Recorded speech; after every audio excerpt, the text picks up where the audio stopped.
दुलाराय बर' फरायसा आफादनिफ्राय दिनै नोंथांमोननि गेजेरजों जोङो मोनसे गुबै जि सोमावसारनाय बा गिदिर सोमावसारनाय मोनसे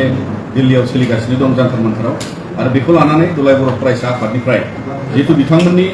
बा दानि सनाम वांचुक बिथाङा उखैहाबनाय हाबाफारियाव दिनै 18 दिनसिम बिथाङा बेखौ फालिगासिनो दङ आरो बियो जों बयनिबो फरायसाफोरनि आरो लोगोसेयै इयुन समनि थाखाय गुबुन गुबुन सोलोंथाइनि जेंना बोस्रांनाय एबा सोलोंथाइनि जे भारत पर्यायावहाय पेपार लिक जानाय नीटनि आरो गुबुन गुबुन जेंनानि बोस्रांनांगौनि थाखाय मोनसे ट्रान्सपारेन्सिखौ हास्थायनानै मोनसे गोथों पलिसिखौ हास्थायनानै एबा एक्जिस्टिं एजुकेशन मिनिस्टारनि रिजाइनेसनखौ हास्थायनानै बिथांमोना बे मोनसे आन्दोलन खालामदों आरो बिथांनि बे उखैहाबनाय सोमावसारनायनि गेजेरजों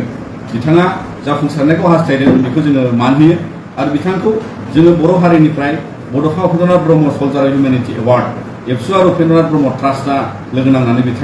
बिथाङा सासे सल्जार हिउमेनिटी एवार्ड मोननाय सासे सुबुं आरो बिनिखायनो जे बिथाङा दिनै सासे बयनिबो सुबुंथिनि फायखि हिसाबै बावहाय बिथाङा जि गावनि मोनसे माहारिखौ अनसायग्रा मोजां मोनग्रा आरो फरायसाफोरनि जेंनानि समाधाननि थाखाय सासे फायखि हिसाबै गसंथादों आरो गणतान्त्रिक देशनि सासे माने बिथाङा नागरिक हिसाबै हांगार स्ट्राइकआ मोनसे गान्धीयान फिलसफिजों आरो लोगोसेयै बियो नन भायलेन्ट मोनसे प्रटेस्ट आरो जायखौ लानानै दिनै बिथाङा बेवहाय 18 दिनसिम गावखौनो बावसोमनानै दंगासिनो आरो जों बिनि गेजेरजों भारत सरकारखौ जों खावलायनो लुबैदों जाहाथे बिथांनि सोमावसारनायखौ लानानै गासै भारतनि फरायसाफोरखौ माने इम्परटेन्स होनानै बिथांमोना बे सोलोंथाइनि पलिसिनि सायाव बा गुबुन गुबुन बिथिंखौ लानानै भारत सरकारा बिथांखौ लानानै सावरायनांगौ होननानै जों आसा खालामो आरो बेजों लोगोसे बे जेंनाखौ समाधान खालामनायाव गासै जाय फरायसा हान्जा बा लाइमोन बिथांमोनहाबो बेहाय आन्दोलनाव ओंखारदों बेजों लोगोसे जोंनि उननि थाखाय भारत पर्यायाव जेबो जेंना गैयालासे जाहाथे नीट जानो हायो बा गुबुन गुबुन गभर्नमेन्टनि एजुकेशन पलिसियाव सोलायनाय लाबोनो हायो बिनि थाखाय बिथांनि सोमावसारनायखौ मान होनानै सावरायनानै एबा बन्द खालामनायाव बिथांखौ मदद खालामनांगौ जाहाथे भारत सरकारा गावनि बेबादि मोनसे देशआव माने क्रर जोंनि लाइमोन बा फरायसा बिथांमोनहा माखासे सोलायनायखौ हास्थायनायनि गेजेरजों बे रेसपन्सखौ हास्थायो आरो गुबुन मोनसेया जाबाय भारतआ मोनसे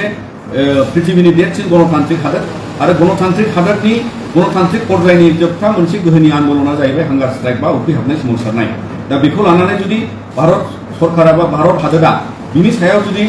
खोनासङाबा बा बेखौ लानानै जुदि बिथांमोनहा बे खान्थिखौ जुदि मान होआबा दिनै भारत सरकार बा भारतनि थाखाय बेयो मोनसे मान सन्माननि खोथा जागोन मानोना पृथिबीयाव देरसिन मोनसे गणतान्त्रिक हादोर हिसाबै आरो गणतान्त्रिक पर्यायनि देरसिन राहानि मोनसे सोमावसारनायनि खान्थिजों सोमावसारनायखौ जुदि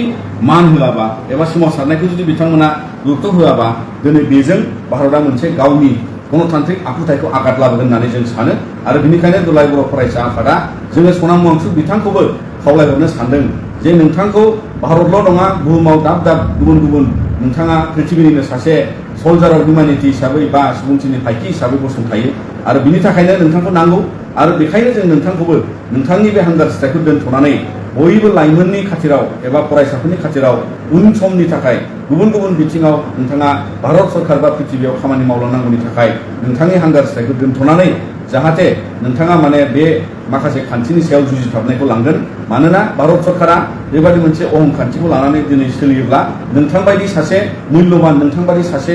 समाजारि सुबुंथिनि फायखि हिसाबै जायखौ जोङो बड'फा उपेन्द्रनाथ ब्रह्मनि बान्थाजों नोंथांखौ गनायथि होदोंमोन बियो जोंनि थाखाय खहा लाबोगोन आरो बेखायनो नोंथांखौबो जोङो बे उखैहाबनाय सोमावसारनायखौ बोखांना लानानै आरोबाव सोमावसारनायखौ मैखोमै लांनो थाखाय जोङो खावलायदों जाबाय ना